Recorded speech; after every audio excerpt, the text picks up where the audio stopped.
روزہ افطار کروانے کی فضیلت کے حوالے سے سوال کیا گیا کہ اس کی کیا فضیلت ہے، تو مسند امام احمد بن حنبل کے اندر حدیث پاک موجود ہے کہ مصطفیٰ کریم صلی اللہ تعالیٰ علیہ وآلہ وسلم نے ارشاد فرمایا، من فطر فیہ صائما کان لہ مغفرۃ لذنوبہ، کہ محبوب نے فرمایا جو بندہ کسی اپنے بھائی کا روزہ، کسی روزے دار کا روزہ افطار کروائے گا تو اللہ تبارک و تعالیٰ روزہ افطار کروانے والے کے گناہ معاف فرما دے گا۔ اور پھر فرمایا وَأُتِقَ رَقْبَتُهُ مِنَ النَّارِ، اور اللہ اسے جہنم کی آگ سے آزادی بھی عطا فرمائے گا۔ اور پھر فرمایا وَكَانَ لَهُ مِثْلُ أَجْرِهِ،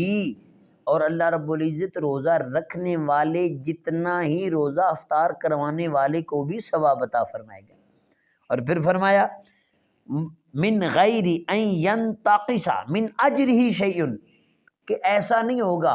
کہ جس نے روزہ رکھا ہے اس کے ثواب سے کچھ ثواب لے کر روزہ افطار کروانے والے کے نامہ اعمال میں لکھا جائے گا، ایسی بات نہیں، بلکہ فرمایا کہ جس طرح روزہ رکھنے والے کو ثواب ملے گا اس کے ثواب میں کمی نہیں ہوگی، بلکہ جتنا اس کو ثواب ملے گا اللہ روزہ افطار کروانے والے کو بھی اتنا ہی ثواب عطا فرمائے گا۔ صحابہ کرام رضوان اللہ علیہ مجمعین نے سوال کیا، قلنا یا رسول اللہ صلی اللہ علیہ وآلہ وسلم لیس کلنا نجد ما نفطر به الصائم، یا رسول اللہ اگر ہم میں کوئی ایسا ہے کہ جو روزہ افطار کروانے کی طاقت نہیں رکھتا تو اس کے بارے میں کیا حکم ہے؟ فقال رسول اللہ صلی اللہ علیہ وآلہ وسلم یعطی اللہ هذا الثواب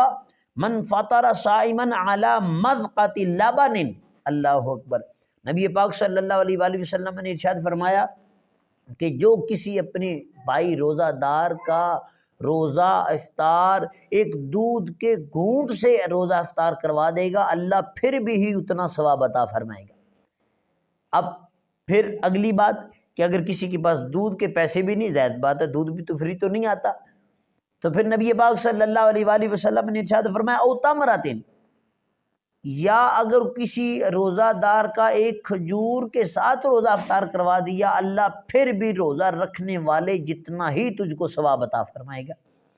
اور پھر فرمایا ظاہر بات ہے روزہ یہ جو کھجور لی جاتی ہے وہ بھی پیسوں کے ساتھ ہے، فری تو وہ بھی نہیں ملتی ہے۔ اب نبی پاک صلی اللہ علیہ وآلہ وسلم نے فرمایا کہ اگر کسی کے پاس مثال کے طور پہ کھجور کے پیسے بھی نہیں ہیں، دودھ کے پیسے بھی نہیں ہیں، فرمایا اگر کسی روزہ دار کا روزہ پانی کے ایک گھونٹ سے افطار کروائے گا اللہ پھر بھی اتنا ہی ثواب عطا فرمائے گا۔ نبی پاک صلی اللہ تعالی علیہ وآلہ وسلم نے ارشاد فرمایا ومن اشبع صائما، اور جس نے کسی روزہ دار کا روزہ افطار کروایا پیٹ بھر کے کھانا کھلایا، پیٹ بھر کے کھانا کھلایا، اس کے بارے میں کیا حکم ہے؟ یعنی سیر ہو کر اس نے کھانا کھایا، حضور علیہ السلام نے ارشاد فرمایا سقاہ اللہ من حوضی شربۃ لا یظمأ حتی یدخل الجنہ۔